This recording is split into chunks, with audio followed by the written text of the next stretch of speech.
nom de notre Seigneur Jésus. C'est comme je le dis toujours, c'est le nom qui a été donné au-dessus. Je dis au-dessus de tous les autres noms. Pourquoi je le dis? Quand vous prenez la Bible, qui est le recueil, mais la parole de Dieu reste la même. Elle ne change pas. Vous pouvez changer la parole en changeant certains mots, mais la révélation cachée sous chaque verset ne change pas. C'est cette révélation qui apporte la lumière aux enfants de Dieu. C'est cette révélation qui est un peu comme la lumière de Christ qui illumine les cœurs de toutes les personnes qui sont en Jésus. Si vous croyez que Jésus est mort sur la croix, alors vous avez résolu l'équation qui vous permet de passer d'esclave à fils de Dieu. Ce n'est pas tout le monde qui a ce privilège de croire que Jésus-Christ est mort sur la croix. Certains disent que non, Jésus-Christ n'est pas mort. Jésus-Christ n'est pas mort. Mais le Coran dit que tous les musulmans doivent placer leur foi et leur confiance en le vivant. Le Coran ne dit pas placez votre confiance au vivant. Non. Placez votre confiance en le vivant. Celui qui est vivant au siècle des siècles, c'est Jésus-Christ. Il est le seul qui est vivant au siècle des siècles. Il est le seul qui s'est manifesté avec la toute-puissance de Dieu. Il est le seul qui a manifesté les signes et les prodiges venant de l'Éternel. Tout cela pour que les hommes sachent que c'est lui qui est Dieu, mais qui est venu comme un homme. Pourquoi le nom de Jésus-Christ fait polémique? Pourquoi? À cause de Jésus, il y a des débats qui sont nés sur la divinité de Jésus-Christ. Pourquoi il n'y a pas de débat sur la divinité de Muhammad? Pourquoi il n'y a pas de débat sur la divinité de Ibn Abi Kabsha? Pourquoi il n'y a pas de débat sur la divinité de Moïse? Pourquoi il n'y a pas de débat sur la divinité d'Abraham? Pourquoi il n'y a pas de débat sur la divinité de Dieu lui-même? Mais pourquoi le débat se focalise sur la divinité de Jésus? Pourquoi s'interroge-t-on et voudrons savoir et voudrons-nous savoir si Jésus est Dieu? Mais si Jésus est un homme comme les autres, mais pourquoi la question se pose toujours? Et c'est cela qui cause la rupture et la séparation entre les religieux et les croyants en Jésus. Les croyants en Jésus sont des fils de Dieu. Ils sont l'image de Jésus-Christ. Ils sont la représentation parfaite du Fils unique de Dieu qui est venu pour mourir et racheter son peuple. Voilà pourquoi il a dit, il n'est pas venu pour abolir les psaumes, les prophètes. Il n'est pas venu pour ça. Il n'est pas venu pour abolir la loi. Mais il est venu pour accomplir ce qui avait été dit de lui par les prophètes. Les prophètes avaient dit que Dieu viendra lui-même. Les prophètes avaient dit que l'Éternel se déplacera et viendra lui-même. Les psaumes et les prophètes et le livre d'Ésaïe annonçaient déjà que l'Éternel devait venir. Et aucun homme sur la terre n'avait la révélation de savoir comment est-ce que l'Éternel devait venir. Alors, l'Éternel devait venir. Mais comment? Alors, l'Éternel devait s'envoyer lui-même. Parce que le peuple d'Israël, ce peuple choisi de Dieu, devait savoir alors que l'Éternel s'est envoyé lui-même. C'est de ça qu'il est question. Alors, il devait avoir des signes et des prodiges miraculeux pour prouver aux hommes et à ceux qui ont vécu en ce temps-là que l'Éternel était là. Alors, les choses qui ne se sont jamais accomplies par la main d'un homme se sont accomplies par la main de Jésus-Christ. Jésus-Christ lui-même, étant le Fils unique de Dieu, il était le tabernacle où résidait l'Esprit Saint. Il était le temple où résidait Dieu lui-même Tout-Puissant. Dieu Tout-Puissant qui est l'Esprit éternel. Si vous savez que le Seigneur est Esprit, alors vous saurez aussi que l'Éternel est Esprit. Et étant Esprit, il ne pouvait se manifester devant le peuple, devant les hommes. Alors il a décidé de former un corps. Donc Jean 1.1, au commencement était la parole. La parole était avec Dieu et cette même parole-là était Dieu. Donc si la parole qui est créatrice, cette parole qui a été écoutée dans le néant et qui a amené toutes choses à l'existence, cette même parole a décidé de se faire un corps. Et c'est ce corps-là qui est chair. Voilà pourquoi on dit la parole s'est faite chair. Et cette parole-là qui s'est faite chair, la parole qui était au commencement, qui était avec Dieu et qui était Dieu, cette parole qui est divine, alors a formé un corps humain chair. Et il a habité parmi nous plein de grâce. Dieu qui est la parole, qui a fait toutes choses, Dieu qui est l'Esprit éternel, Dieu qui est l'Esprit Christ éternel, qui n'a ni commencement de jour ni fin de vie, Dieu qui est éternel, qui est le Père Tout-Puissant, parce qu'il est là avant la création, il est là pour créer, c'est lui qui a créé toutes choses, et c'est lui qui subsiste à toujours et à jamais. Il n'est jamais mort, il est vivant au siècle des siècles. Si l'Éternel est le seul éternel selon Israël, écoute Israël, l'Éternel ton Dieu est le seul éternel. Si c'est vraiment le seul éternel, pourquoi Jésus est-il aussi éternel jusqu'aujourd'hui? Pourquoi est-ce que Jésus est vivant au siècle des siècles? C'est des questions que vous devez vous poser. Ne prenez pas des versets où on dit Jésus a dit, je monte vers mon Père, votre Père, mon Dieu, votre Dieu. Oui, c'est écrit, nous disons Amen. Ça n'enlève en rien que voici, il vient avec des nuées, et tout œil le verra, même ceux qui l'ont percé. Et toutes les nations de la terre se lamenteront à cause de lui. Lui, Amen. C'est lui qui est Dieu Tout-Puissant. C'est lui, Jésus, qui reviendra. Et il reviendra pour un but précis. Nous, les enfants de Christ, nous savons pourquoi il reviendra. Et nous savons aussi pourquoi il est parti. Nous savons pourquoi il reviendra. Et c'est pourquoi nous sommes déjà prêts. C'est pourquoi nous cherchons dans les ténèbres. Nous marchons jour et nuit pour récupérer les brebis perdues de la maison d'Israël qui sont dans des nations, qui sont dans des doctrines, dans des religions qui leur ont tenus captifs. Nous venons pour les libérer avec la parole de Dieu. Nous savons que nous-mêmes, nous n'avons pas assez de force, nous n'avons pas assez de puissance pour pouvoir les prendre des ténèbres pour les ramener. Mais nous disposons d'une seule arme, fatale, dangereuse, l'arme la plus puissante au monde. L'arme qui a fait toutes choses, l'arme qui juge toutes choses et l'arme qui donne la vie éternelle à toutes choses. C'est la parole de Christ, la parole de Dieu elle-même. C'est elle qui est notre seule arme.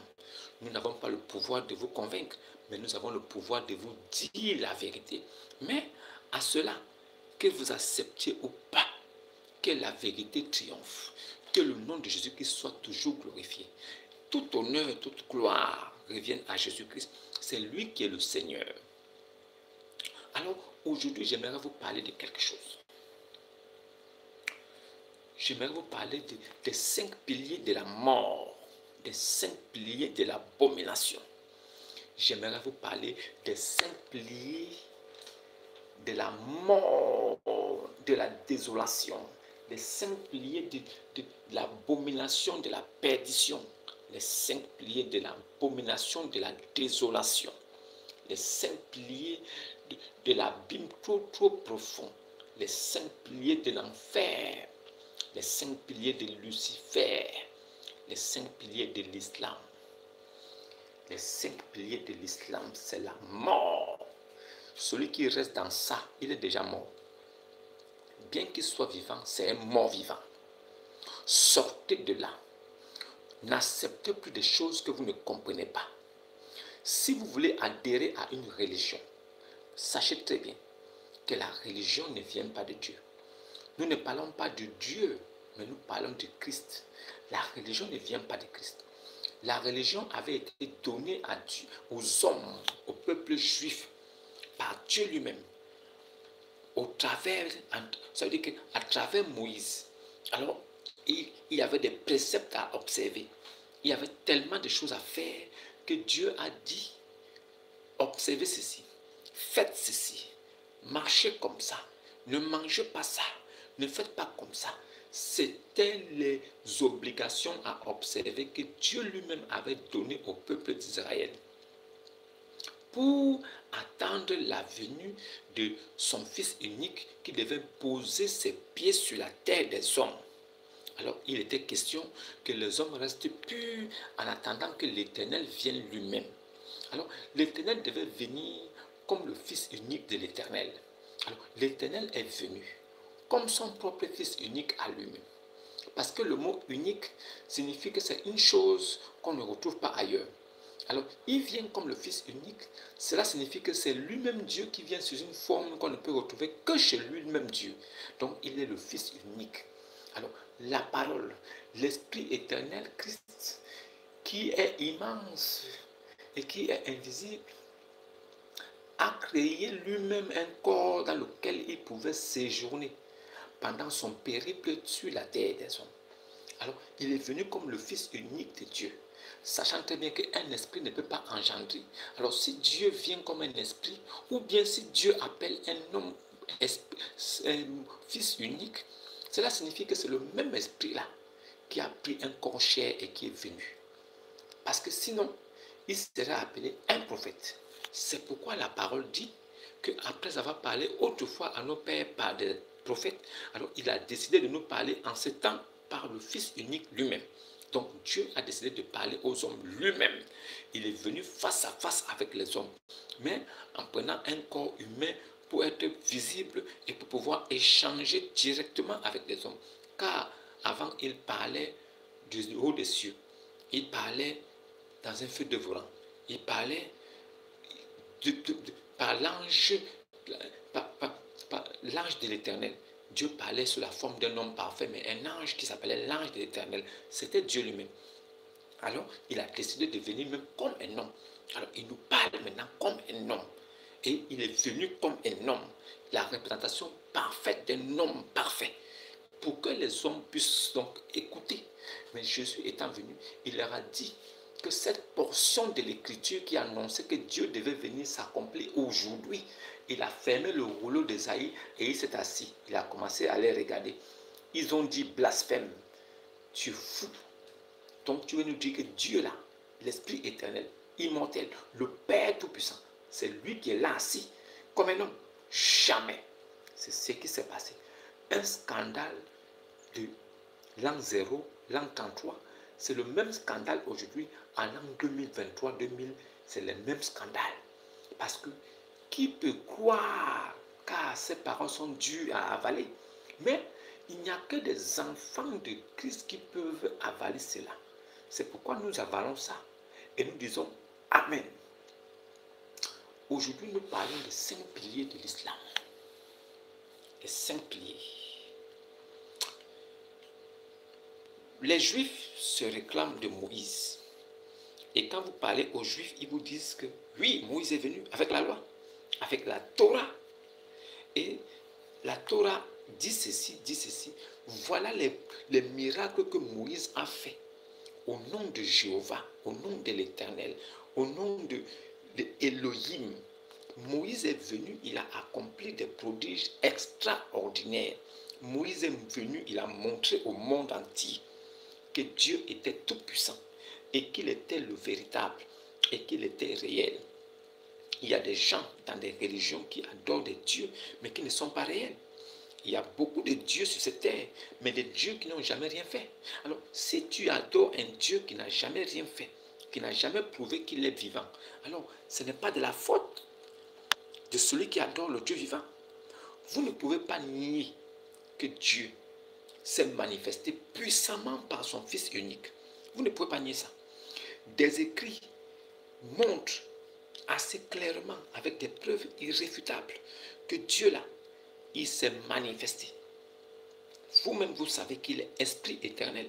Alors, comment un esprit éternel invisible peut-il se manifester s'il ne prend pas un corps chair? Pour qu'un esprit se manifeste devant les hommes et devant tout l'aspect physique, il faille qu'il prenne une forme physique. Alors, Dieu, il s'est manifesté à travers Moïse jusqu'à faire Moïse Dieu pour Pharaon. Mais Moïse, il a manifesté des prodiges. Et en face des peuples égyptiens et du Pharaon, même les enfants d'Israël étaient témoins des œuvres par lesquelles Moïse a assujetti tout le royaume d'Égypte et de Pharaon. Parce qu'il leur a montré la puissance de Dieu. Et eux aussi, ils ont cru. Mais Dieu avait endurci le cœur de Pharaon pour qu'il ne croit même pas. C'est pourquoi tous les prodiges et tous les miracles qui avaient été opérés n'ont pas pu séduire Moïse. Parce que Dieu lui-même, il avait déjà endurci le cœur de Moïse. Et si aujourd'hui, les prodiges que nous faisons au nom de Jésus n'arrivent pas à séduire, et même la parole n'arrive pas à captiver et à ouvrir l'esprit à tous ceux qui disent que Jésus n'est pas Dieu, qu'est-ce que nous pouvons faire? Puisque Dieu lui-même, il a décidé de permettre à certaines personnes d'accepter cette parole et il a refusé aussi que certaines personnes l'acceptent. C'est comme Moïse, nous ne pouvons pas, malgré tous les miracles qu'il a fait, nous ne pouvons pas convaincre Pharaon. Pharaon ne pouvait pas être convaincu parce que Dieu avait endurci son cœur. C'est la même chose que nous vivons aujourd'hui. Nous, quand nous parlons de Christ, nous nous réclamons comme chrétiens parce que nous disons que Jésus est venu comme Fils unique de Dieu. Il a accompli des miracles extraordinaires et nous pouvons croire en lui par rapport aux miracles qu'il a accomplis. Donc nous avons une preuve aussi palpable, comme les Juifs. Les Juifs ont la preuve que Dieu est réel à travers la puissance que Moïse a démontrée. Nous, les chrétiens, nous avons la preuve irréfutable aussi que Dieu est réel et qu'il est le véritable à travers la puissance que a manifesté Jésus-Christ, Fils unique de Dieu. Moïse a manifesté la puissance en tant que le prophète le plus puissant de Dieu. Moïse a manifesté la puissance de Dieu en tant que le prophète le plus puissant de Dieu. Jésus a manifesté la puissance de Dieu en tant que le Fils unique de Dieu. Et cela pour que les gens sachent que le Dieu que vous allez prier et que vous prierez en esprit et en vérité, il est vraiment le véritable. Alors, ceux qui se réclament d'une religion appelée l'islam, qu'est-ce que votre Dieu a manifesté et à travers qui il l'a fait pour que vous puissiez suivre cette religion aujourd'hui comme des personnes qui sont aveugles et sourdes? Comment pouvez-vous suivre une religion dont le Dieu n'a jamais manifesté des prodiges évidents? Comment pouvez-vous suivre une divinité qui n'a pas créé la terre, qui n'a pas créé l'homme, mais qui se réclame d'être un Dieu mineur, lunaire? C'est pourquoi tout ce que vous faites, tous vos rites et vos rituels sataniques sont liés à la lune. C'est pourquoi vous associez tout ce que vous faites à la lune. Dans vos mosquées, sur vos mosquées, nous trouvons des demi-lunes. Le ramadan, c'est à partir de la lune. Tout ce que vous faites, c'est la lune. Et nous savons cela. Mais Lat, la déesse Lat, la déesse la déesse là. Parce que tous les musulmans adorent une déesse lunaire mineure qui est appelée là. Dieu là. La déesse là, c'est la déesse de l'Aphrodite. C'est la déesse de l'Aphrodite, du sexe, qui est là pour régler les problèmes sexuels, les problèmes de procréation, mais qui n'est pas le Dieu Tout-Puissant, parce que le Dieu Tout-Puissant s'est manifesté à travers deux personnes, à travers Moïse d'abord. Les hommes ont découvert que Dieu est véritable à travers Moïse et Jésus est venu confirmer cela. En tant que le Fils unique, il a manifesté aussi la toute-puissance de Dieu. Il a révélé aux hommes que Dieu est réel. Maintenant, les gens qui sont venus 600 ans plus tôt, plus tard,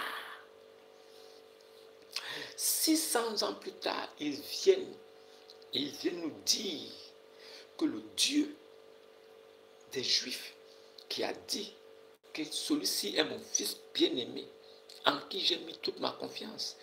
Écoutez-le donc, ce Dieu qui avait parlé devant la face de tout Israël, pour que Israël ait la confirmation que Jésus n'est pas un usurpateur, que Jésus n'est pas un imposteur, mais qu'il est la représentation physique, visible du Dieu invisible qu'on n'a jamais vu. Cette voix qui s'est fait entendre a convaincu l'audience. Les gens ont donc su que l'Éternel s'est envoyé. Maintenant, Jésus, étant vivant sur la terre comme un homme, alors il mangeait, il buvait, il faisait toutes choses. Mais la preuve encore évidente qu'il n'est pas un homme, c'est qu'il est né sans rapport sexuel. Ça, c'est de un. De deux, il n'a jamais péché.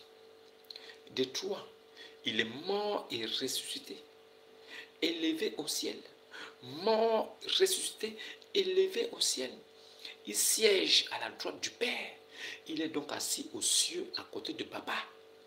Donc, si le Coran confirme que Jésus n'est pas mort et qu'il a été élevé au ciel et que la Bible l'avait déjà dit, cela signifie que c'est la vérité.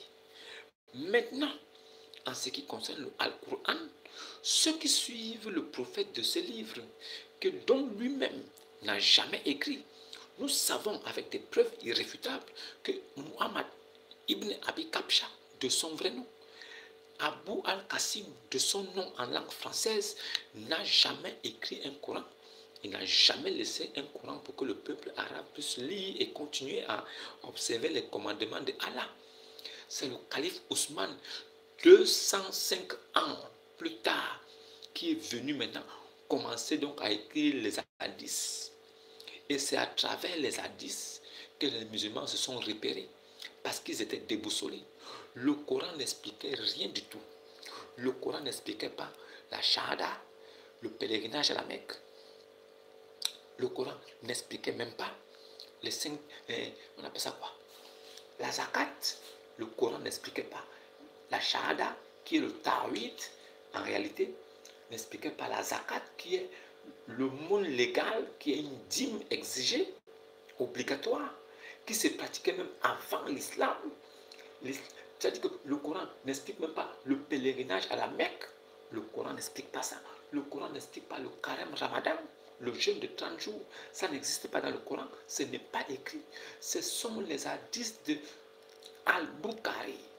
C'est Al-Bukhari qui vient montrer maintenant aux musulmans comment marcher et ce qu'il faut faire 200 ans après la mort du Rasoul Allah. Ibn Abi Kabsha, Rasoul Allah. Ibn Abi Kabsha, Rasoul Ibn La. Ibn Abi Kabsha, Rasoul Ibn La n'a pas laissé un Coran pour pouvoir diriger tout le peuple arabe. Il a fallu que 205 ans plus tard arrive Ibn Bukhari. Ibn Bukhari, c'est lui qui vient montrer maintenant aux musulmans ce qu'il faut faire et les prières qu'il faut faire. Pourquoi Allah, pendant plus de 20 ans de ministère, n'a pas pu montrer une bonne conduite à Ibn Abi Kabsha? Pourquoi Ibn Abi Kabsha n'a pas laissé un Coran écrit avec toutes les exigences à faire et tous les préceptes à observer? Est-ce que c'est Al-Bukhari, Ibn Bukhari, qui est devenu le prophète maintenant à qui Dieu a parlé après Ibn Abi Kabsha? Est-ce que Al-Bukhari est considéré comme un des prophètes de cette religion pour pouvoir venir expliquer un livre qu'il a trouvé 200 ans avant lui? Pourquoi le Dieu mineur, lunaire, qui permet aux musulmans d'avoir les demi-lunes dans les mosquées un peu partout, qui associe tout ce qu'ils font comme rite à la lune, même le pèlerinage, le hajj, c'est associé aussi à la lune. Pourquoi ce Dieu-là n'a pas laissé un livre avec toutes les exigences, comme la Bible le fait, l'a fait, avec tout ce qu'il faut faire et suivre. Nous, chrétiens, nous suivons la Bible. Et c'est à travers la Bible que nous savons ce qu'il y a à faire. Il n'y a pas quelqu'un d'autre qui va nous dire quoi faire. Nous, à travers ce livre, nous savons ce qu'il faut faire. Et nous pouvons observer ça tranquillement, sans passer par un homme. Alors, en ce qui concerne le Coran, Ibn Abi Kabsha est mort, il n'a pas laissé un livre pour son peuple. Jamais. Il y avait des brochures par-ci, par-là, mais il n'y avait pas un livre intégral sur lequel il fallait s'appuyer pour respecter toutes ces choses. C'est quand le calife Ousmane est venu qu'il a regroupé certains recueils, pas recueil, il a regroupé certains morceaux, il a recollé, et il a unifié donc un seul Coran, mais un Coran qui n'était pas parfait. C'est en l'an 924 de notre ère, en l'an 924 de notre ère, qu'en Égypte, dans la mosquée de Hussein, que l'on a découvert, au Caire, dans la mosquée de Hussein, qu'on a découvert le premier Al-Qur'an qui a été édité. Après avoir détruit les autres Al-Qur'an, ils ont gardé un seul Al-Qur'an qu'ils ont unifié. Donc, ils ont unifié tous les musulmans dans cet Al-Qur'an-là. Et c'est cet Al-Qur'an-là qui est partagé aujourd'hui dans le monde entier. C'est sur ce Al-Qur'an qu'ils s'appuient tous pour dire ce que vous entendez là, pour faire ce qu'ils font. Mais la vérité, c'est quoi? La vérité, c'est que les 5 piliers de l'islam sont nés plusieurs centaines d'années après la mort d'Ibn Abi Kabsha. Donc, il n'en est pas l'auteur. Nous savons aujourd'hui avec certitude qu'il n'en est pas l'auteur. La preuve, c'est que la shahada n'existe pas dans le Coran. La zakat n'existe pas. C'est des choses qu'ils ont mis en place un peu plus tard pour pouvoir renchérir cette religion satanique, ce culte païen, replâtré. C'est un culte judéo-chrétien. C'est un culte judéo-chrétien, mais qui n'est pas dans la vérité. Ah oui, ça veut dire ils ont pris de partout. Ils ont pioché dans toutes les religions qui étaient autour d'eux.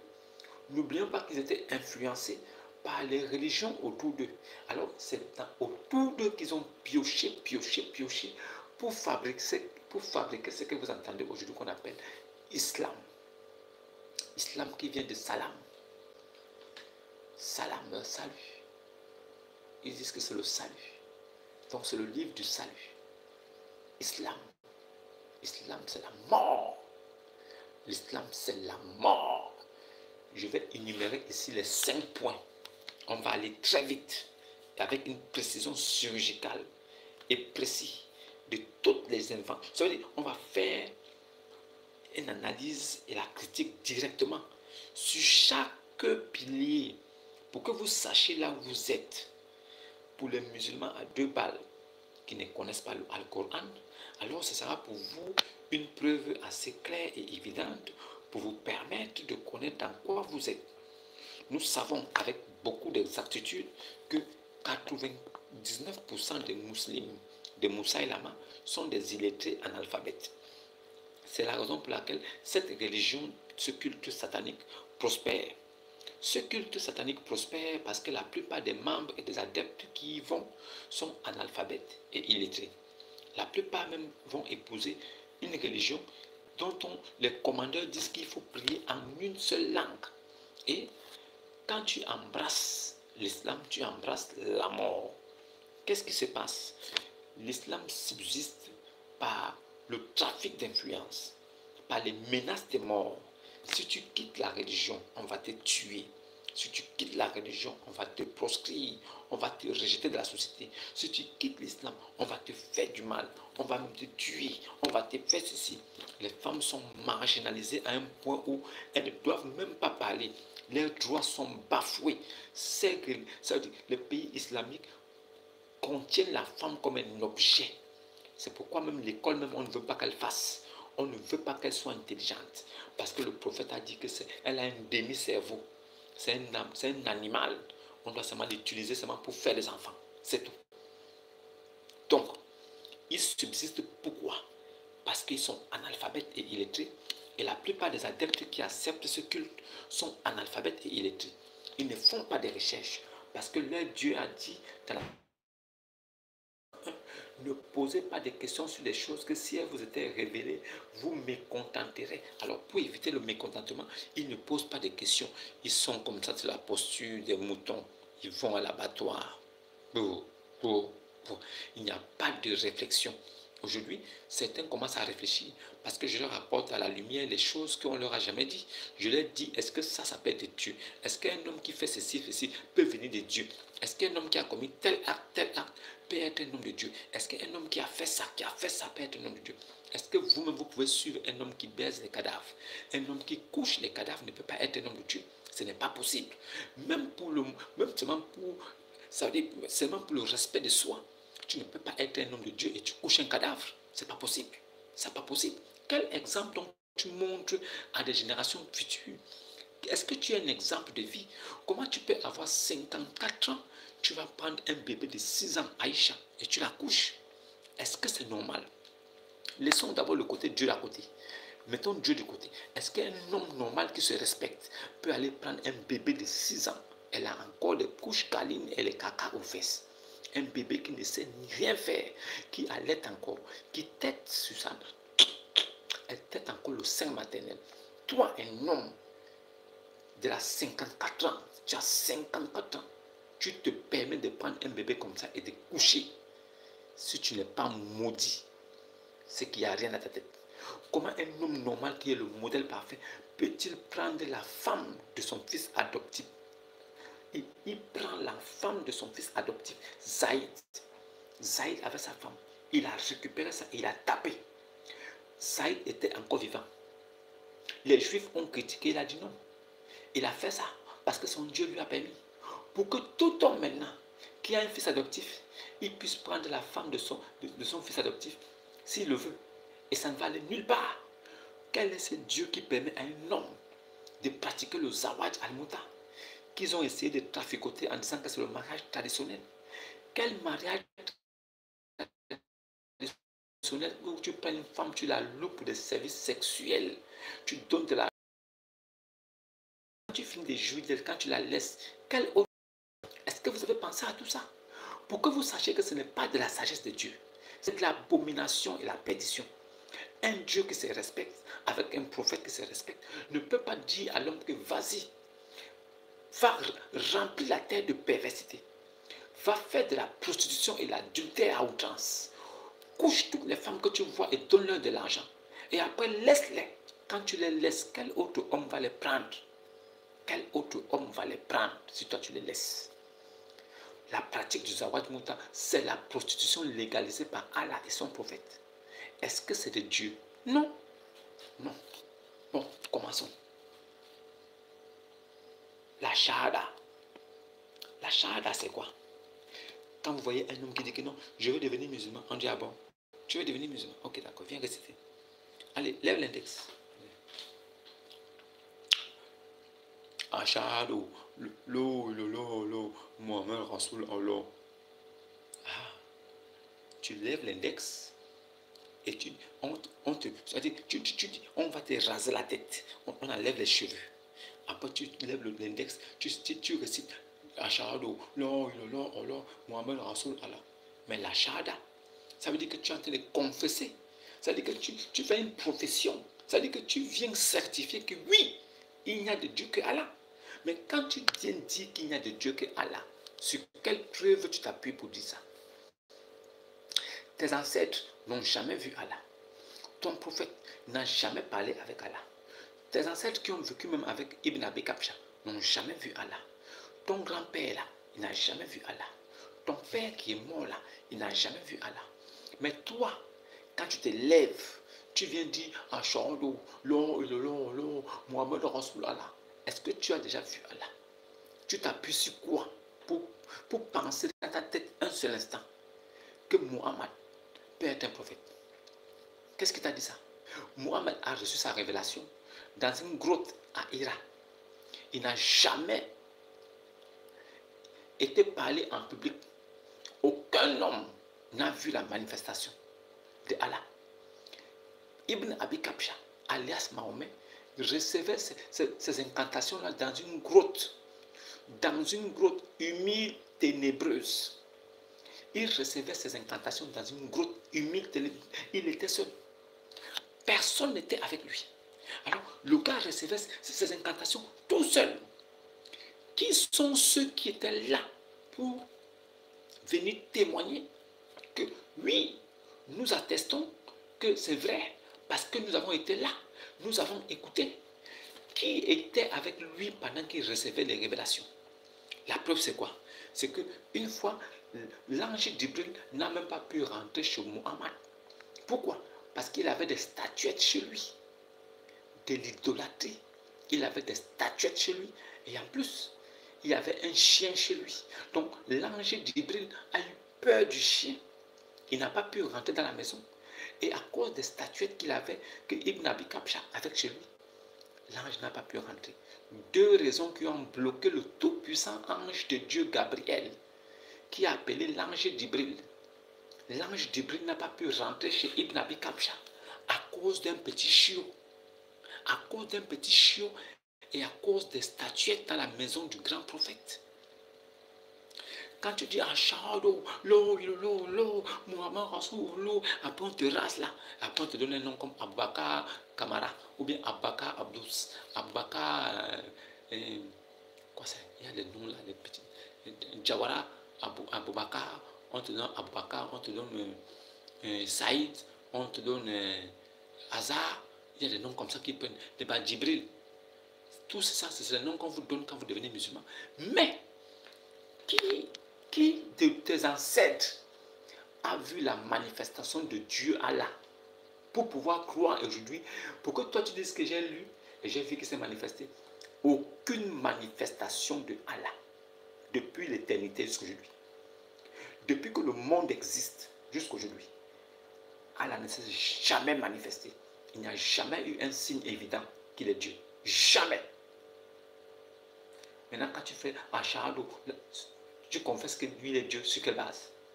Quand vous faites cette profession de foi là, c'est sur quelle base? Qui vous dit que ce gars est réel? Qui vous dit que ce Dieu est réel? Vous l'avez vu où? Quelle est la preuve qu'il est vivant? Où ça? Donc c'est déjà faux. Votre confession de foi est fausse. Maintenant, votre profession de foi est fausse. Maintenant, je vais vous dire.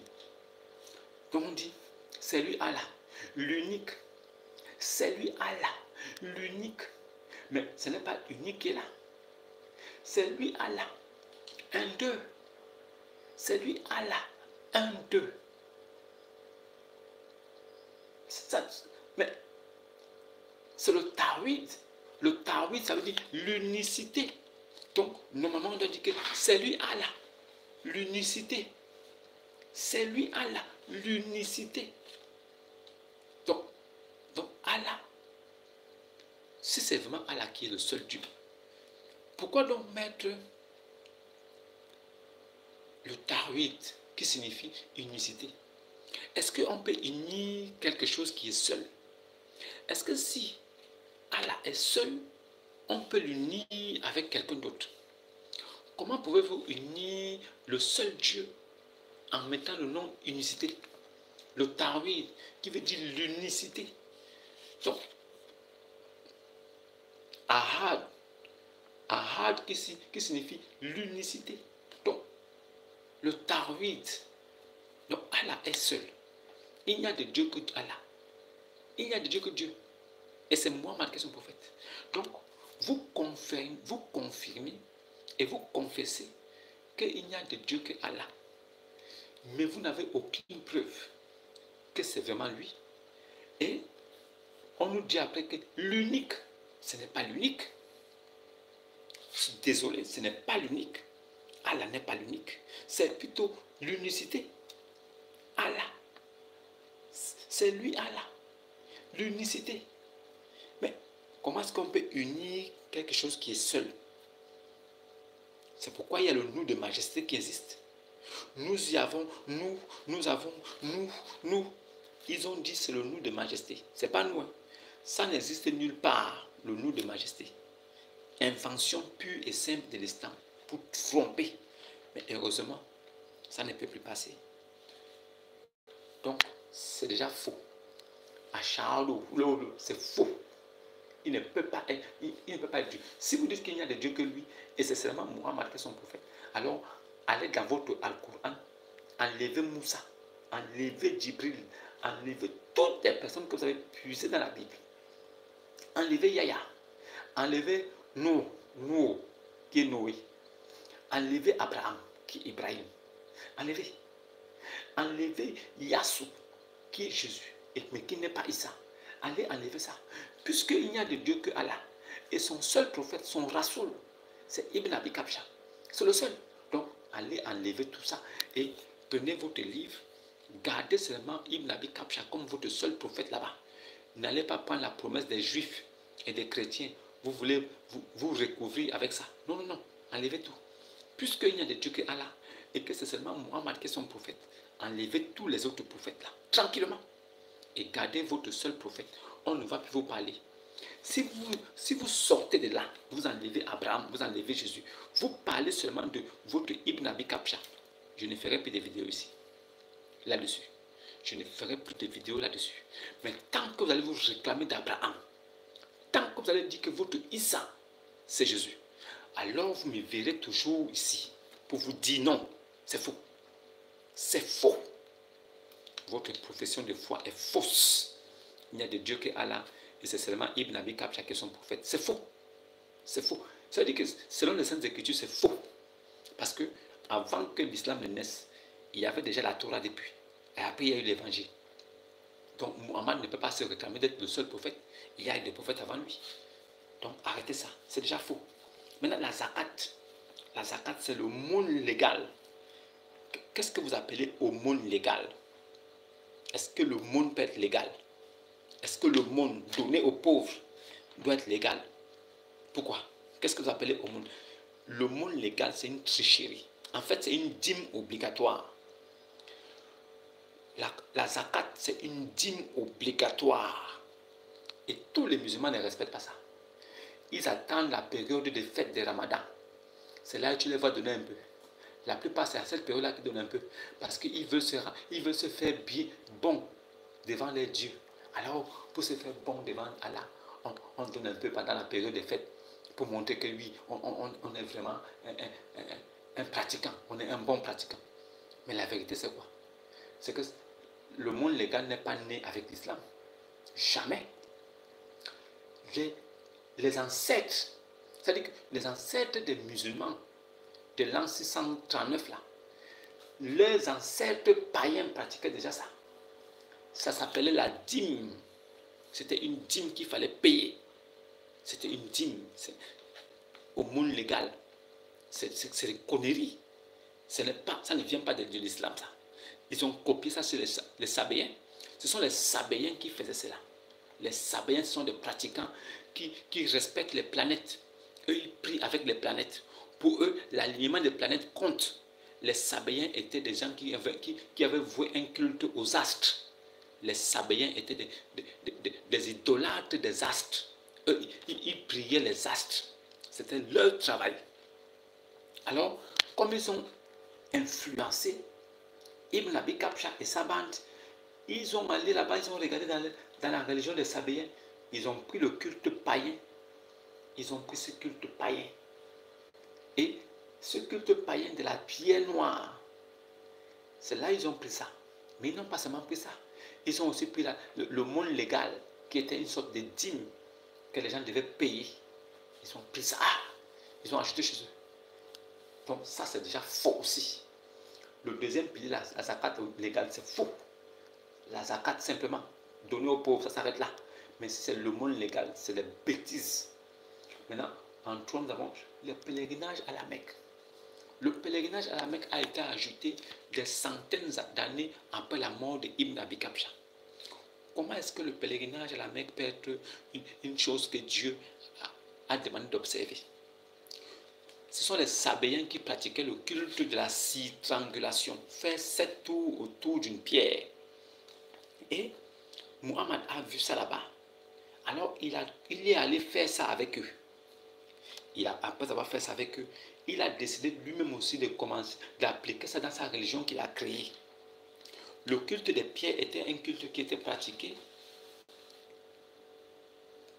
Ils cherchaient eux-mêmes leurs pierres. Ça veut dire que dans le désert, quand ils marchaient, s'ils rencontraient une pierre qui était bien ronde, bien faite, alors ils soulevaient la pierre là. Ils amenaient ça jusqu'à un endroit précis. Alors, ils aménageaient l'endroit pour que ce soit un bon endroit propre pour pouvoir faire un culte dessus. Maintenant, les gens partaient là-bas se mettre nus et ils faisaient la triangulation. 7 tours autour de la pierre et en invoquant et en demandant les vœux, en demandant les choses qu'on veut, en demandant les bénédictions. Mais la plupart des personnes qui y allaient, ils allaient pour demander la fertilité. Certains allaient pour demander des enfants, la fécondité. Certains allaient pour aller régler les problèmes d'impuissance. Maintenant, quand ils faisaient une série de faire tout ça, si, quelque temps après, ils se rendaient compte qu'ils n'étaient pas exaucés, alors ils prenaient ces cailloux-là, ils partaient jeter. Et ils allaient chercher un autre caillou pour le remplacer. Et ils refaisaient la même chose. Jusqu'à ce qu'ils trouvaient un caillou qui pouvait exaucer.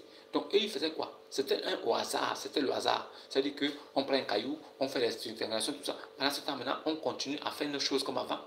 Si il y a une coïncidence, une circonstance favorable qui fait qu'on se retrouve en train de faire un enfant, alors on considère que c'est parce qu'on a changé le caillou et que le nouveau caillou qui est là est venu.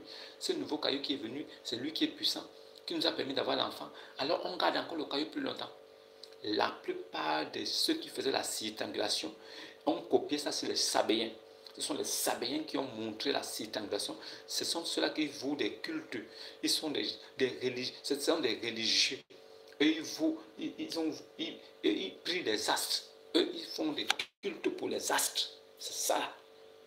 Maintenant, Ibn Abi Kabsha est allé copier ça là-bas. Quel intérêt d'aller prendre dans une autre religion des choses, des païens, et ajouter ça dans sa propre religion et dire que ça vient de Dieu? Qu'est-ce qui vient de Dieu? Le caillou que vous voyez là à la Kaaba, là, le caillou noir là qui ne donne aucune force là, que Oumar lui-même avait dit que toi caillou, tu n'as aucune puissance, tu ne viens même pas du ciel.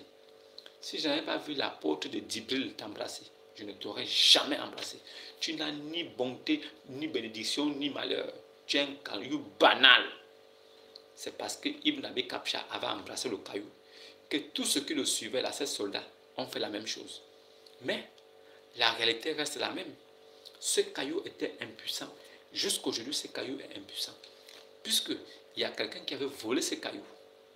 Il allait garder ça chez lui pendant 19 ans. Et pendant 19 ans, il faisait ses besoins dessus. Il s'asseyait dessus, il coupait il faisait tout. Il utilisait cette pierre-là comme une table. Alors il faisait tout ce qu'il voulait dessus. Cette pierre-là ne s'est jamais défendue.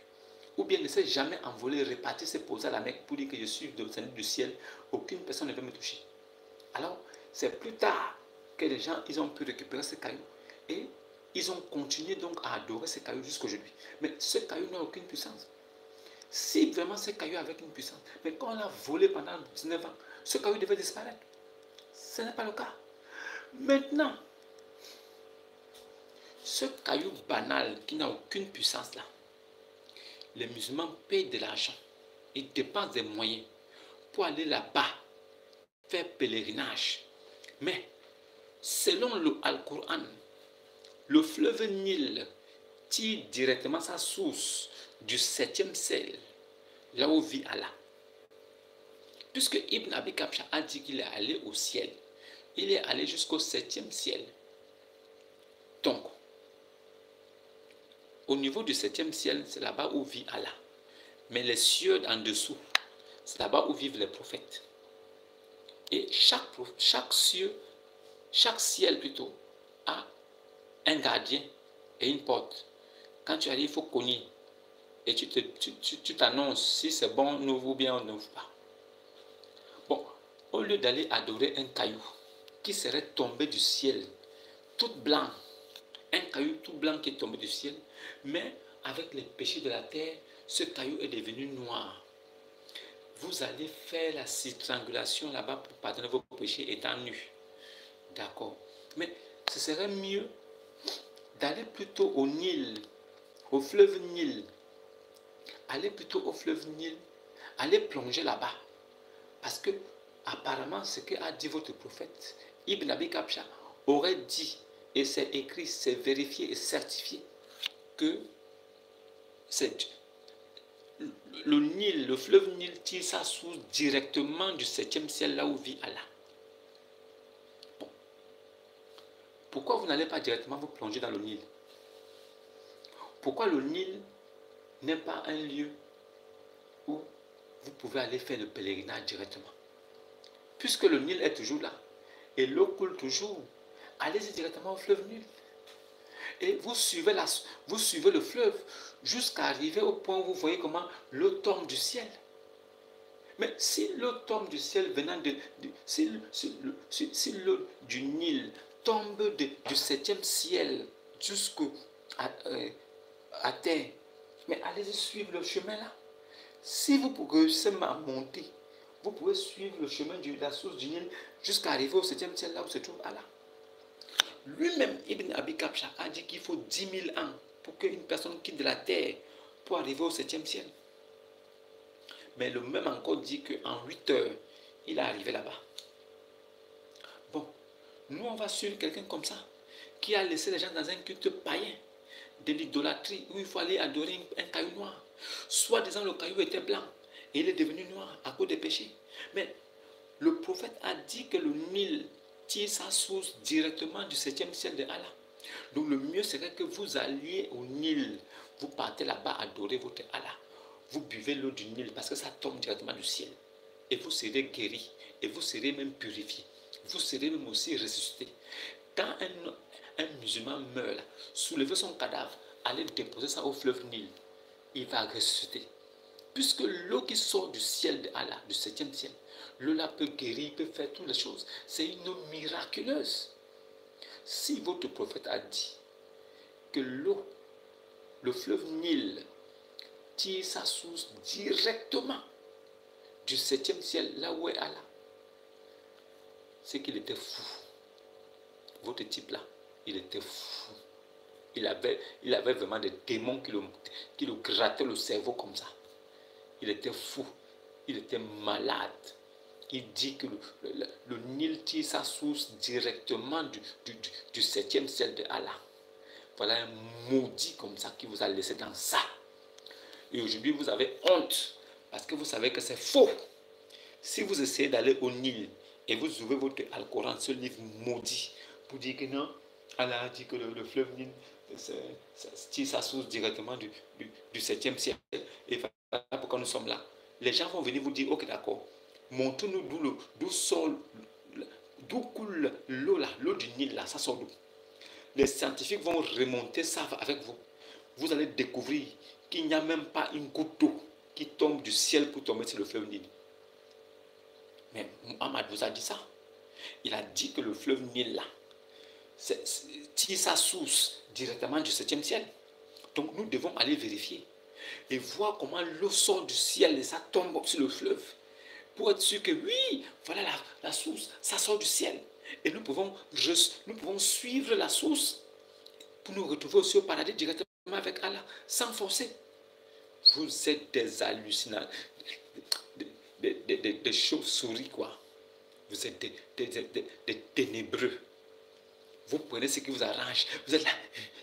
Maintenant, ce qui n'est pas bien, vous rejetez. Il a dit ça. Et vous deviez appliquer. Et le monde entier doit savoir que votre prophète était fou. Le monde entier doit savoir que Ibn Abi Kabsha était fou. Si vraiment le fleuve Nil tire sa source du 7e ciel du paradis de Allah, nous devons tous quitter l'Afrique noire et aller nous installer à côté du fleuve Nil.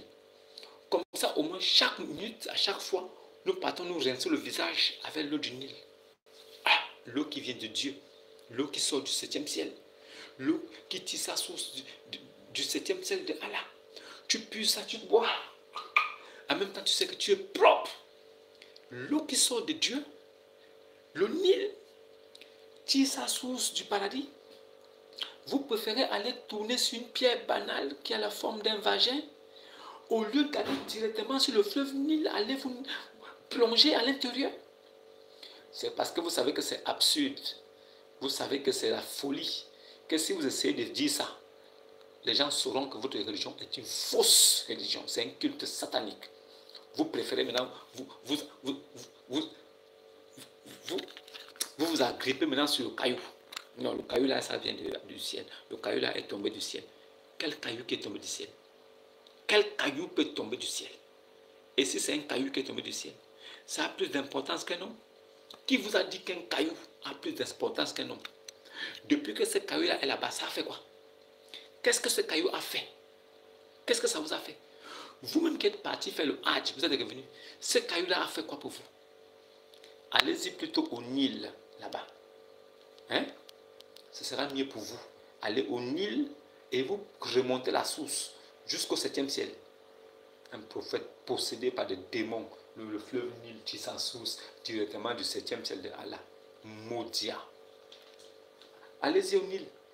Que d'aller adorer un caillou banal. Allez-y au Nil. Allez plonger dans l'eau là-bas. La folie. Maintenant, le 4e point, c'est le carême Ramadan. Carême Ramadan, le jeûne. Mon Dieu. Vraiment, félicitations. Je vous félicite avant. Pourquoi? Parce que vous êtes l'image de votre prophète et de votre Dieu. Donc, selon vous, le jeûne, c'est la lune qui a fait quoi? Après, c'est quand la lune fait quoi? C'est-à-dire que vous reliez vos choses aux astres. Les Sabéens vous ont donné un héritage et vous continuez à faire ça aujourd'hui. Votre pèlerinage sur la pierre noire, c'est les Sabéens qui vous ont donné ça. La zakat, la dîme obligatoire, c'est les Sabéens qui vous ont donné. Maintenant, le carême Ramadan, c'est les Sabéens qui vous ont aussi donné ça. Donc, vous faites un jeûne. Là où vous mangez à 4, 5, 6 heures, vous remplissez vos ventres. Vous buvez de l'eau, du lait, des boissons énergisantes, vous buvez les vitamines. Maintenant, quand le ventre est rempli, vous êtes là debout comme des femmes enceintes, le ventre ballonné. Alors vous vous levez maintenant, vous crachez maintenant. Dès que le soleil sort, non, je suis en jeûne. Je suis en jeûne. Tu es en quoi? Je suis en jeûne. Tu ne connais pas que le carême a commencé. Le carême a commencé. C'est en jeûne. Tu es en quoi? Tu es en quoi c'est? 4h, 5h là, tu faisais quoi? Tu faisais quoi à 4h, 5h? Tu es en quel jeûne? Il y a des gens qui se lèvent le matin à 7h, 8h qui n'ont même pas mangé. Et ils vont rester comme ça jusqu'à 12h, 13h avant de manger un bout de pain. Lui, là, encore. C'est-à-dire il a passé la nuit comme ça. De 22h, 21h, il a mangé là. Jusqu'à 12h du matin. Il n'a plus mangé. Vous mangez toute la nuit. Il faut les voir dans les maisons. Les bouteilles de lait, les bouteilles de yaourt, les bouteilles de bissap, les bouteilles de tamarin, les bouteilles de gingembre. Il pose à côté de lui. Il y a l'eau là. Il boit un peu. Il est là, il regarde la télé.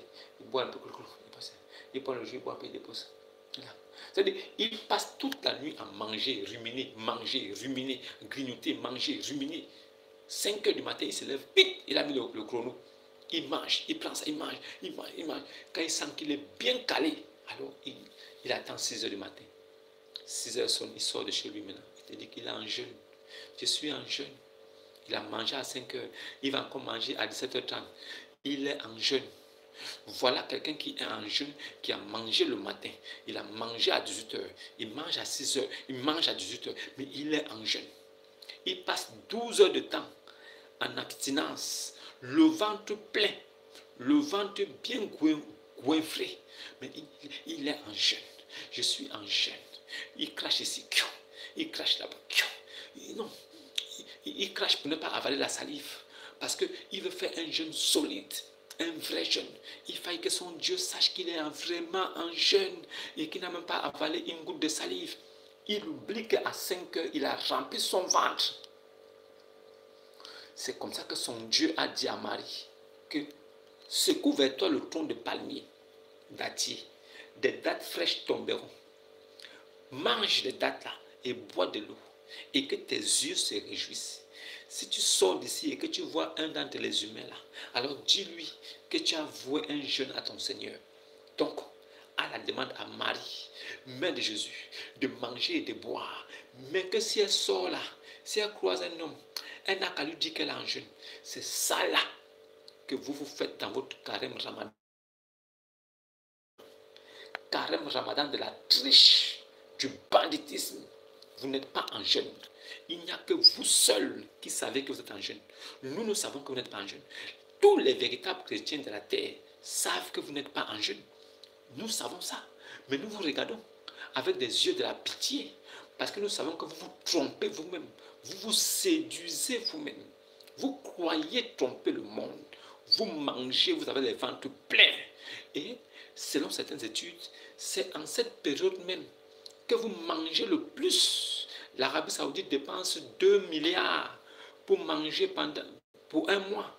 Mais pendant la période de Ramadan Carême, c'est triplé. Pendant la période de Carême Ramadan, c'est 6 milliards de dollars qu'ils dépensent par mois seulement pour manger.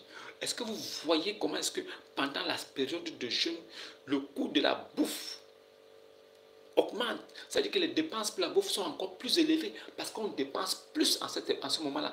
C'est le moment où les musulmans mangent le mieux. Ils mangent mieux en période de Ramadan. Ce n'est même pas une période d'abstinence, c'est plutôt une période de fête, de table. Ils mangent en cette période-là plus qu'avant. Et c'est à nous qui veulent faire croire qu'ils sont en jeûne. C'est à nous qui veulent faire croire qu'ils font le jeûne. Maintenant, quand vous faites votre carême là, carême c'est 40. Carême là, c'est 40. Mais il faut même 30 jours maintenant. C'est devenu un jeu. 30 jours, 28 jours. Leur dernier carême là, c'était 28 jours. Voilà. Tu vois, ce sont eux-mêmes qui commandent le nombre de temps qu'ils doivent faire dans ça. Preuve que Dieu n'est pas dedans. Si c'est 40 jours, ça veut dire que chaque année c'est 40 jours. Qu'il pleuve, qu'il neige, c'est 40 jours. Mais, comme c'est un truc initié par des hommes, alors 28 jours, 30 jours, on joue comme ça. Ah, c'est bon, 30 jours, bloquons là, c'est bon, ça va, ça va. Ils savent que ce sont eux-mêmes qui ont imposé ça. Ce n'est pas Dieu. C'est pourquoi ils ont le droit de faire 28 jours, 30 jours. Moïse a fait 40 jours, 40 nuits sans manger ni boire. Moïse, 40 jours sans manger ni boire. Vous mangez le matin, vous mangez à 18h, vous mangez le matin, vous mangez à 18h et vous dites que vous faites le même jeûne que Moïse a fait. Ça ne suffit pas. Moïse, là, après les 40 jours et 40 nuits, Dieu lui a remis les 10 commandements écrits de sa propre main, qu'il va donner ça à mon peuple, qu'ils observent ces recommandations. Vous, quand vous finissez de faire votre carême, qu'est-ce que Dieu vous donne comme recommandation pour le monde? Qu'est-ce qu'on vous donne pour dire que allez-y me donner ça aux hommes, pour que les hommes sachent que Dieu a dit ceci? Après votre carême de 40 jours, 40 nuits, sans manger ni boire, selon vous, qu'est-ce que Dieu vous a dit pour le peuple? Quelles sont les révélations que nous devons savoir? Zéro. Zéro. De la supercherie, abusif, du mensonge, de la tromperie. Il n'y a rien de bon dedans. Carême de merde. Vous tuez les moutons pour rien. Et dans carême là, il faut tuer mouton. Dans mouton là, on l'a pêché. Alors qu'on était marché autour de la pierre. En même temps, le Nil est là-bas. Allez-y tous plonger au Nil. C'est moi-même qui vous donne un conseil. Allez plonger au Nil. Votre prophète a dit que le Nil, là, il tire sa source directement du 7e ciel du paradis de Allah. Allez-y là-bas. C'est mieux que d'aller faire la triangulation autour d'une pierre banale inutile. Donc, il n'y a que vous qui savez que vous ne mangez pas. Mais tout le monde entier sait que vous mangez. Donc, ce n'est pas un jeûne. C'est un régime alimentaire que vous faites. En fait, vous vous privez pendant 12 heures d'intervalle. Vous mangez au début des 12 heures, vous mangez après les 12 heures. C'est-à-dire vous mangez comme ça. C'est un jeûne équilibré. En même temps aussi, ça vous permet d'avoir une bonne hygiène de vie. Voilà, ce n'est pas mauvais. Normalement, ce n'est pas un carême, ce n'est pas un jeûne. Mais c'est un régime alimentaire. Vous faites un régime alimentaire, mais vous venez à la face du monde dire que le carême a commencé, le jeûne, l'abstinence, alors que c'est un régime alimentaire. Mais vous savez que vous mangez 2 fois par jour sur 24 heures. Sur 24 heures, vous mangez 2 fois. Mais vous dites que vous vous privez pendant 24 heures. Bravo. Donc, vous mangez 2 fois dans l'intervalle de 24 heures. Vous venez dire au monde entier que vous vous privez pendant 24 heures. Bravo. Maintenant, le message, c'est quoi? Après ça, quel est le message que Dieu a donné aux hommes? 0. Bravo. Maintenant, le 5e pilier, les 5 prières. Les 5 prières obligatoires. Comment est-ce que les 5 prières obligatoires ont apparu dans les hadiths? Comment est-ce que les musulmans d'aujourd'hui peuvent respecter les 5 prières? Alors, une petite histoire brève. Selon les livres saints du Al-Coran, Muhammad serait allé donc au 7e ciel avec l'ange Jibril. Arrivé au 7e ciel, Jibril a cogné. Le gardien a demandé c'est qui? Il a dit c'est moi Jibril. Il dit oui Jibril, tu es avec qui? Il dit non, je suis avec Ibn Abi Kabsha. Il a attendu. Il dit oui. Alors le gardien a ouvert le 7e ciel. Ibn Abi Kabsha est rentré. Quand Ibn Abi Kabsha rentre, il est parti donc devant Allah. Allah lui a donné les 50 prières. Voilà 50 prières. Il faut aller réciter ça. Alors, Muhammad est descendu du 7e ciel avec les 50 prières, étant content. Les 50 prières, il veut prier. Alors, quand il est arrivé chez Moïse, Moïse a dit, hey, tu as vu Allah là-bas? Il t'a dit quoi? Il m'a donné 50 prières à faire. Moïse a dit, non, c'est trop. Non, c'est trop, c'est trop. Ne vais pas le voir. Alors, Ibn Abi Kabsha s'est retourné. Il est reparti encore avec l'ange Jibril. Allez cogner encore là. Allah, Allah, s'il te plaît. Allah ouvre. Allah a ouvert. Il est entré, oui. Moïse m'a dit que les 50 prières là, c'est trop. Donc, Allah ne sait pas que un jour, une journée, c'est 24 heures. Donc, s'il faut même abuser, c'est donner quand même 24 prières. Au moins, chaque heure, tu pries. Là, arrivé, j'ai pris.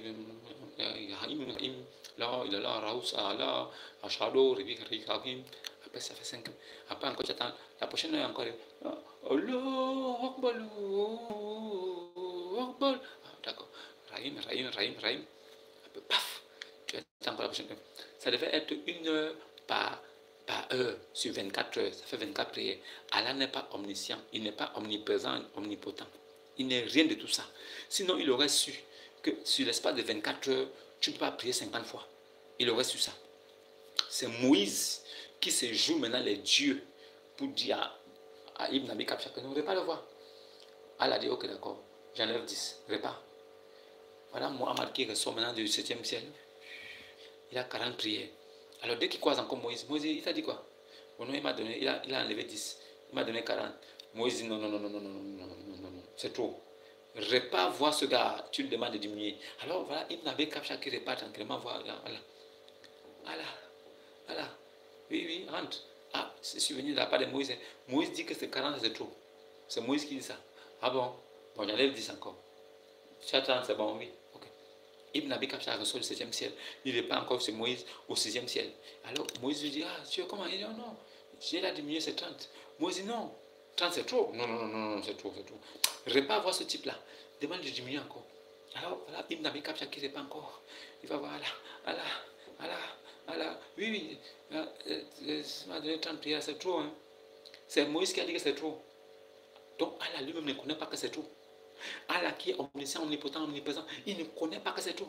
Donc il donne 30. Maintenant, il est surpris. Ah, c'est trop. Hein. Ok, d'accord, bon, je mets à 20. Bon, voilà, Ibn Abi Kabsha qui ressort maintenant de chez Allah. Il repart, il croise Moïse au 6e ciel. Moïse, c'est comment? Ça s'est bien passé là-bas. Il a fait comment? Bon, non, il m'a donné 20. Moïse, non. 20, c'est trop aussi.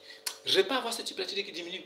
C'est Moïse maintenant qui donne les commandements, qui commande au ciel. Il dit, repars le voir, il dit, n'a qu'à lui dire de diminuer ça. Et voilà, Ibn Abi Kabsha qui repart voir Allah.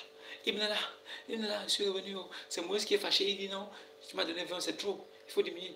Ah bon? Ok, d'accord. J'enlève encore 10. C'est bon maintenant, non? 10, c'est bon, non? Bon, vas-y. Voilà. Il me n'avait qu'à chasser, oh, il est satisfait. Oh, j'ai maintenant 10 prières seulement. Voilà qui part. Oh, 10 prières. Oh non, c'est... Oui, Moussa, bon, c'est bon, je suis en train de descendre sur la terre là-bas. Il t'a dit quoi pour les prières? Non, il a enlevé 10. Il reste combien? Non, il m'a dit 10. Non, non, non, non, non, non. C'est trop. Je ne vais pas voir ce type-là. Tu dis qu'il n'a qu'à enlever encore. Voilà, il n'avait qu'à qu'il n'est pas encore maintenant encore là. Il me là, toi qui es omniscient, omniposant, omnipotent, tu ne connais même pas qu'il faut donner 5 prières. Comment tu peux commencer par 50 pour finir jusqu'à 10? Omniscient, omnipotent, c'est toi qui as créé toutes choses. Tu sais bien que tu vas diminuer, mais tu commences par 50. Oui, omniscient, omnipotent, omnipotent est survenu. C'est Moïse qui dit que non, ce que tu m'as donné, 10, ça c'est trop. Ah bon, c'est trop? Bon, 5 maintenant. Voilà, il sort maintenant là-bas avec 5 prières. Vous voyez, 5 prières. Les Sabéens faisaient 5 prières par jour. Il y avait des communautés avant l'islam, à la période pré-islamique, qui pratiquaient 3 prières par jour. D'autres faisaient 5 prières obligatoires. C'était obligatoire. Mais il y avait des religions qui faisaient 3. Il y avait des religions qui pratiquaient 5. Mais Mohammed est allé copier ça, c'est le Sabéen. Il a répondu. Il a mis ça dans son livre. C'est devenu aujourd'hui comme un pilier de l'islam. Il faut faire 5 prières. Voilà Mohammed maintenant qui dit à Moussa. Moussa, il a diminué, il a mis à 5. Moussa dit c'est bon maintenant. Tu peux maintenant partir. C'est Moussa qui commande, qui dit tu peux maintenant partir. Alors, il descend maintenant sur la terre avec les 5 prières. Il vient imposer ça. Pourquoi si les 5 prières font partie des 5 piliers de l'islam, pourquoi les chiites et les sunnites ne font pas le même nombre de prières par jour? Pourquoi les autres font 5 et les autres font 3? Si vraiment cela vient de Allah, si c'est vraiment une imposition obligatoire venant de la part de l'Éternel, si c'est le Dieu Tout-Puissant qui a imposé les 5 prières, pourquoi les chiites et les sunnites ne font pas le même nombre? D'autres font 3, les chiites, et les sunnites font 5. Donc c'est un échange. D'autres font non, non, non, fait 5, non, fait 3. Non. Pourquoi vous discutez? Vous êtes tous musulmans. Vous réclamez tous d'Ibn Abi Kabsha. Alors s'il a dit c'est 5 pour tout le monde. Pourquoi d'autres font 3 et d'autres font 5? Allez-y vérifier. Vous allez voir avec les yeux de la certitude que les chiites et les sunnites ne font pas le même nombre. Il y en a qui font 3 et il y a une autre communauté qui fait 5. Ça, c'est 5 piliers. Ça, c'est 5 piliers. 5 piliers de quoi? Du mensonge, de la taquilla. Une religion là où il est permis à un musulman de mentir. Oh non, tu peux mentir sur 3 raisons. Pourquoi? Mentir, c'est déjà un péché. Il n'y a pas de raison de mentir. Celui qui ment, qui reconnaît que c'est un mensonge, c'est un péché. Mais l'islam permet 3 mensonges. Non, tu peux mentir pour sauver une situation, pour empêcher les gens de se tuer. Tu peux aussi mentir pour ne pas perdre ta femme. Tu peux aussi mentir. C'est quoi ça? C'est quoi ça? C'est quoi ça? Et ça ne s'arrête pas là. Dans l'islam, tu peux voir des mosquées, là où il y a des cheikhs et des imams. Ils couchent les femmes là-bas dans la nuit. Quand un imam voit une fille qui lui plaît, il dit celle-là, je veux celle-là.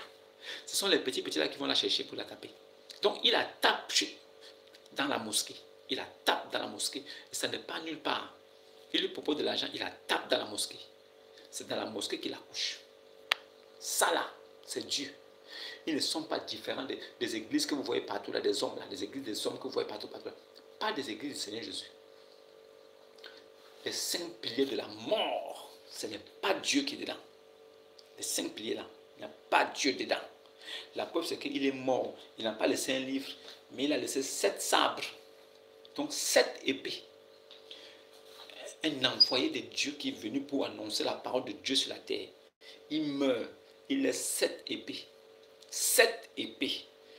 Donc voilà l'héritage qu'il lui a laissé à ses gens. Aujourd'hui, ce sont les mêmes qui disent qu'ils sont dans la région de vérité. Portez tranquillement vos sacs. Allez vivre dans les pays islamiques. Je vous en conjure devant Dieu et devant Jésus, qui reviendra juger l'humanité avec justice, et au nom de son avènement et de son royaume.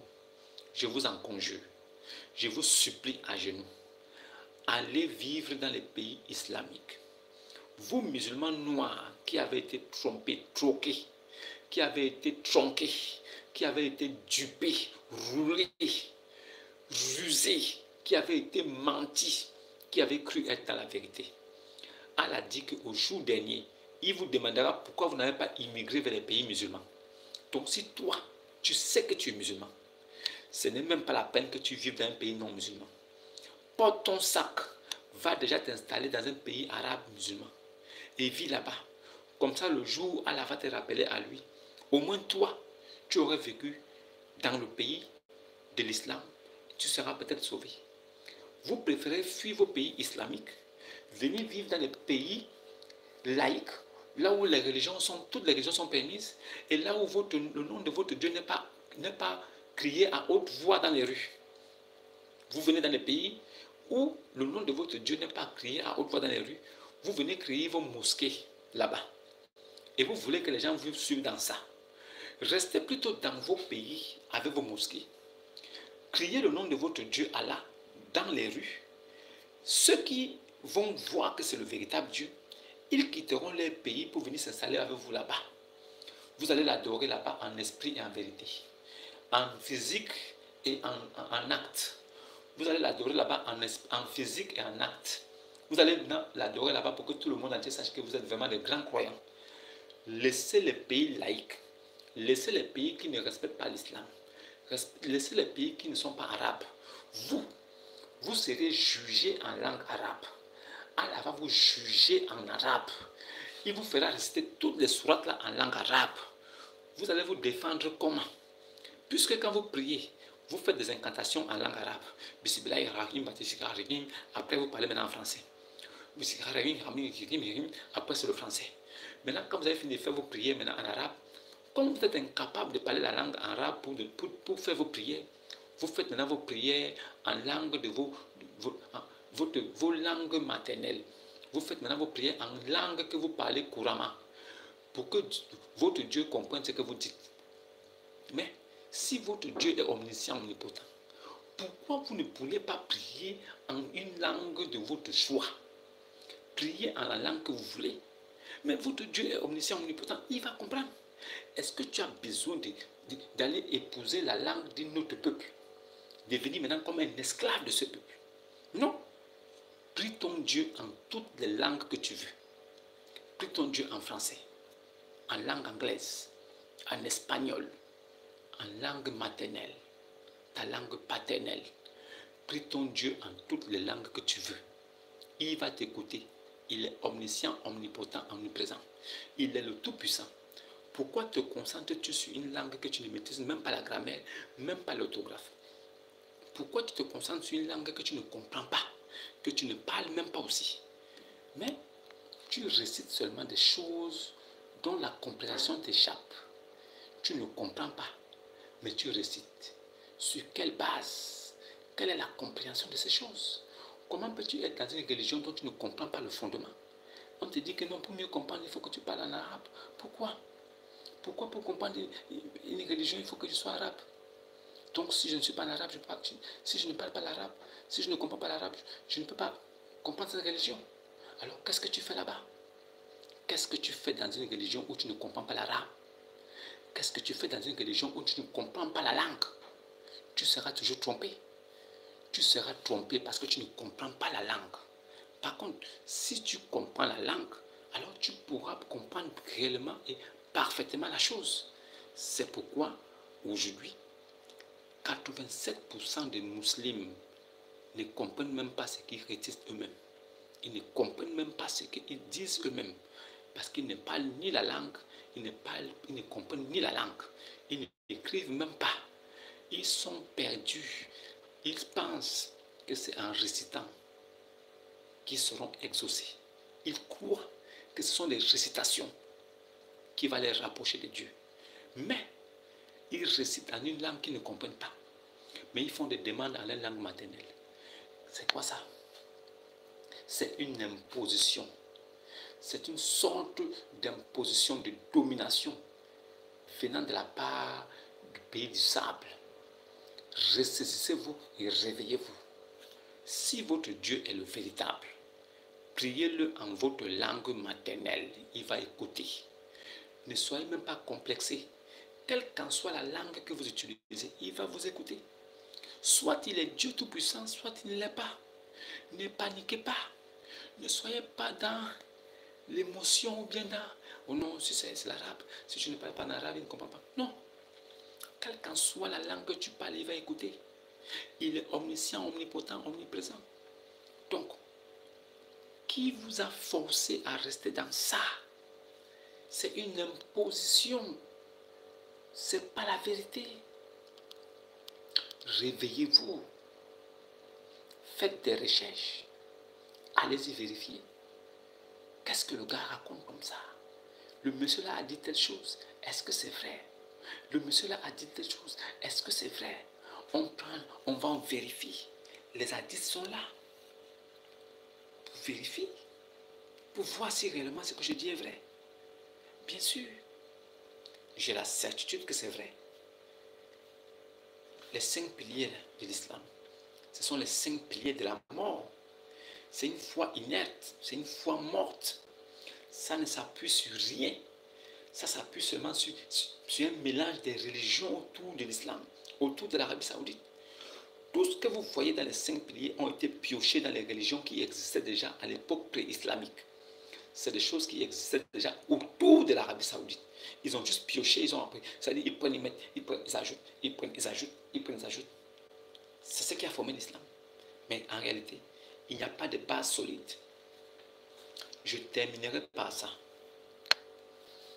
Puisque tous les Arabes se réclament d'Abraham, tous les Arabes se réclament d'Abraham, c'est un sacrilège. C'est odieux. C'est malsain de dire qu'un Arabe se réclame d'Abraham. C'est pas possible. Abraham a eu sa première femme, Sarai. Ayant eu peur de ne pas avoir de descendance, Sarai a dit à prends ma servante, va avec elle. À partir d'elle, tu auras un héritier. Et Abraham a écouté Sarai. Il est parti avec. Il est sorti avec Agar. Ishmaël est né. Ishmaël a grandi. Il n'a jamais mis les pieds en Arabie Saoudite. Ismaël n'a jamais été en Arabie Saoudite. Ismaël a épousé une Égyptienne. Il a fait des enfants avec cette Égyptienne. Ishmaël est mort en Égypte. Ismaël n'a jamais mis les pieds en Arabie Saoudite. Comment est-ce que quelqu'un qui n'a pas d'attache, aucun parent arabe, peut se retrouver patriarche d'une tribu des Corinthites? Comment un enfant né d'un père hébreu et d'une mère égyptienne, africaine, peut avoir une progéniture plus tard des Arabes, lui-même n'étant jamais allé en Arabie Saoudite, n'ayant jamais vécu en Arabie Saoudite, n'ayant jamais mis les pieds en Arabie Saoudite? Comment peut-il se réclamer d'une tribu des Corinthites arabes? C'est faux. Ishmaël n'est pas arabe. Et Ibn Abi Kabsha ne descend pas d'Abraham. Ibn Abi Kabsha ne descend pas d'Ishmaël. Ismaël n'a jamais mis les pieds en Arabie Saoudite. Il ne connaît même pas de quoi il s'agit. Ismaël a épousé une Égyptienne. Il est mort en Égypte. Ismaël n'a jamais mis les pieds en Arabie Saoudite. Jamais. D'où sort la tribu des Corinthites de Ibn Abi Kabsha? D'où vient la tribu des Corinthites de Ibn Abi Kabsha? Qu'on nous dit aujourd'hui que non, il est descendant d'Ishmaël. Depuis quand? Il est descendant d'Ismaël quand? Ça a commencé quand? Apportez-moi ici les preuves de la généalogie de Ibn Abi Kabsha, commençant depuis Ismaël jusqu'à Al-Muttalib, Abdallah et Ibn Abi Kabsha, Abu Al-Qasim. Je dis, vous, musulmans, qui allez suivre cette première, apportez-moi ici la généalogie du prophète Ibn Abi Kabsha, commençant depuis Ishmaël, Abraham, Ishmaël, jusqu'à Al-Muttalib, son grand-père, son père Abdallah, et lui-même Ibn Abi Kabsha. J'ai juste envie de voir ça. Ou bien donnez-moi une référence, je vais aller vérifier pour me rassurer que c'est vrai. Puisque je sais, de sources sûres, avec des preuves irréfutables, des preuves incontestables que Ishmaël n'est pas le patriarche des Corinthites, d'où est venu Al-Muttalib, après Abdallah, après Ibn Abi Kabsha. Ibn Abi Kabsha n'est jamais descendant d'Ishmaël. Il n'est pas descendant d'Ismaël. Ça ne se fera jamais. Puisque ça ne s'est même pas fait dans l'histoire. Ce n'est pas aujourd'hui que ça va se faire. Voilà. C'est pourquoi je vous dis qu'après avoir menti pendant des années, nous, aujourd'hui, nous venons seulement apporter la vérité. On ne vient pas enlever ce que vous avez fait. On ne vient pas dire que ce que vous dites est faux. Mais on apporte juste la vérité pour venir comparer à ce que vous avez passé votre vie à dire aux gens. Et les gens eux-mêmes iront vérifier. Le but pour moi, c'est d'amener les gens à aller vérifier ce que je dis. Et quand ils vont vérifier, ils vont se rendre compte que c'est vrai. Alors, il y a un d'entre nous qui sera trouvé des menteurs.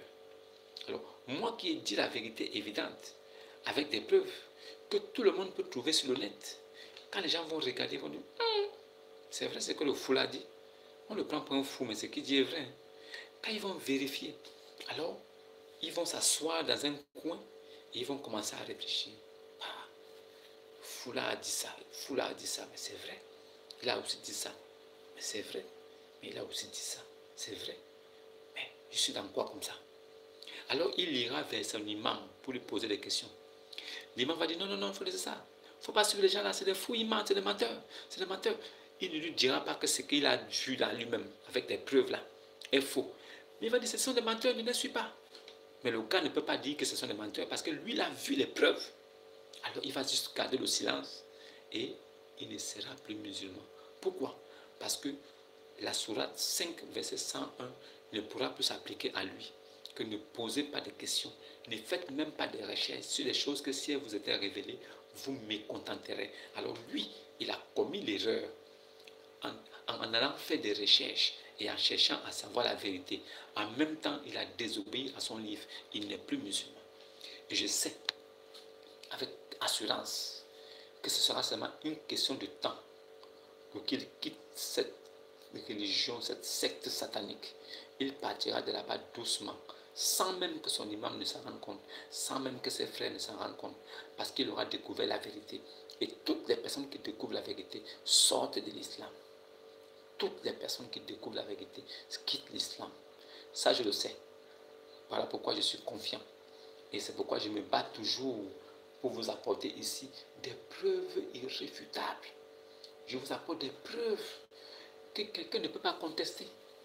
C'est pourquoi je vous ai dit que si un homme doit être appelé un modèle parfait, est-ce que cela peut avoir couché un cadavre? Un modèle parfait ne couche pas un cadavre. Un modèle parfait ne sort pas avec un bébé de 6 ans. Un modèle parfait ne dit pas que la prostitution est légalisée maintenant. Faites ce que vous voulez. Un modèle parfait ne peut pas arracher la femme de son fils. Un modèle parfait ne peut pas couper les coups des gens. Un modèle parfait ne peut pas violer les gens. C'est pas possible. Non. C'est pour ça que je vous dis que moi je serai toujours là pour vous apporter la vérité. Et cette vérité-là, vous allez l'accepter. Pas parce que vous avez le choix, mais parce que c'est la vérité. Et cette vérité-là sera avec vous. Partout où vous allez mettre les pieds, cette vérité sera là comme une censure qui va vous plonger, sucer le sang. Et à chaque fois, vous serez irrité. Oh, ça, oh, mais oh, oh là. En même temps, vous allez jeter un coup d'œil pour dire, mais lui là, il a dit ça. Bon, allons vérifier quand même. Dès que tu commets l'erreur de taper ton téléphone ou bien ton ordinateur pour vérifier quelque chose, tu n'es plus musulman. Pourquoi? Parce que je t'ai eu. Mon but, c'est que tu ailles faire des recherches. Je te pousse à bout pour que tu ailles regarder, vérifier. Est-ce que ce que ce fou-là dit est vrai? Est-ce que ce que ce malade-là dit est vrai? Mais dès que tu tapes dans ton téléphone ou bien dans ton ordinateur, tu vois les preuves, les références sont là. En même temps, tu dis, waouh, est-ce qu'un homme normal peut faire ça?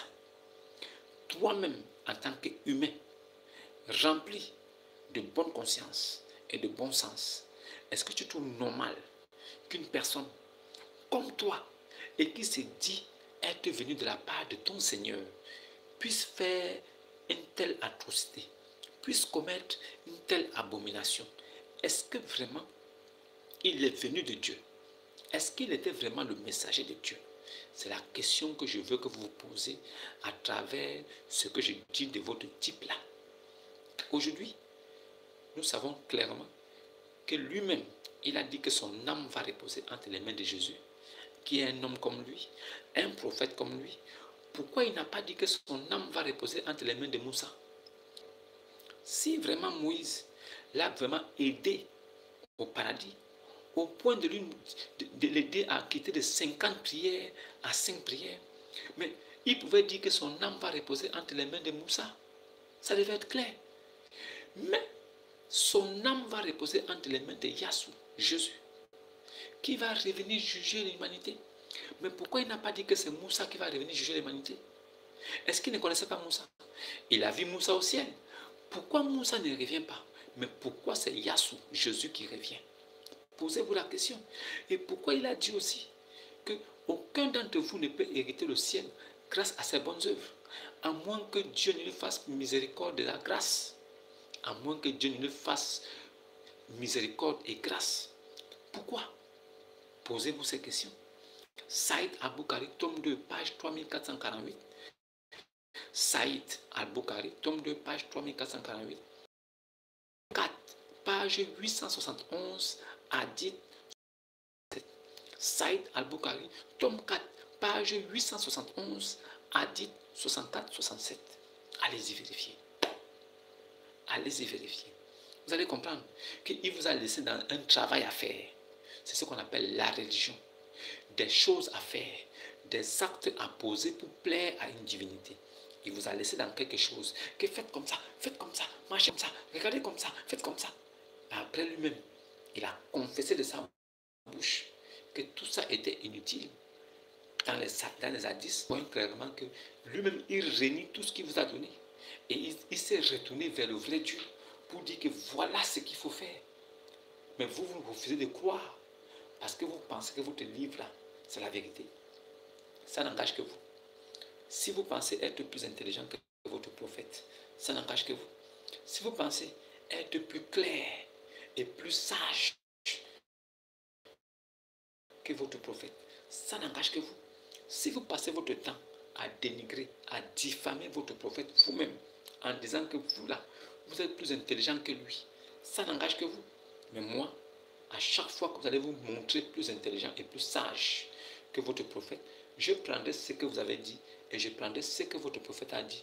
Je vais confronter ça pour que le monde entier sache que vous-même qui pensez, eux qui ont pensé que vous vous défendez les religions, vous êtes même plutôt dangereux parce que vous montrez au monde que vous êtes plus intelligent que le modèle parfait.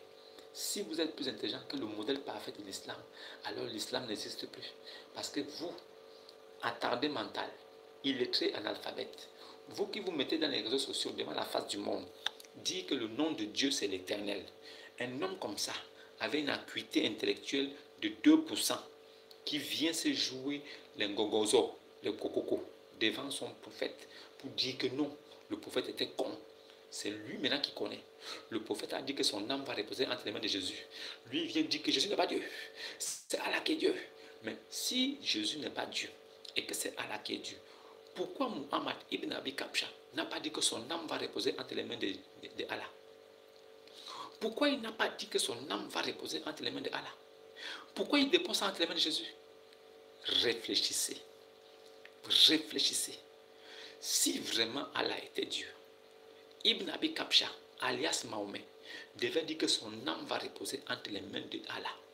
Mais plutôt, il a dit que son âme va reposer entre les mains de Yassou Jésus. Pourquoi? C'est des questions comme ça que vous devez vous poser. C'est des questions comme ça qui vont vous affranchir, qui vont vous libérer. Même si votre Dieu dit que ne vous posez pas de questions, moi je vous dis posez-vous des questions. Il n'y a que comme ça que vous serez libérés. Voilà. Aujourd'hui, cette vidéo était pour vous parler des 5 piliers de la mort et vous dire en même temps que tout ça n'est que baliverne et bêtise. Alors, ce n'est pas parce que j'ai levé mon index au ciel en disant l'eau, Mohamed Rasoullah, en même temps je suis devenu une autre personne. On m'enlève les cheveux, après on me donne un nom musulman. Ça fait quoi? Est-ce que ma nature a changé? Est-ce que c'est parce que j'ai porté un autre nom que ma nature a changé? Qui vous a dit ça? On vous dit c'est en esprit et en vérité. Vous ne pouvez pas comprendre. Restez dans ça. C'est pas grave. Restez dans ça, hein? Vraiment, bon courage. Restez dans ça. Sur ce, portez-vous bien et laissez-moi vos avis en commentaire. Si vous aimeriez que je fasse une vidéo sur quelque chose que vous ne connaissez pas, alors laissez votre préoccupation. Je vous répondrai. Shalom, bonne nuit et bonne fin de week-end et à demain.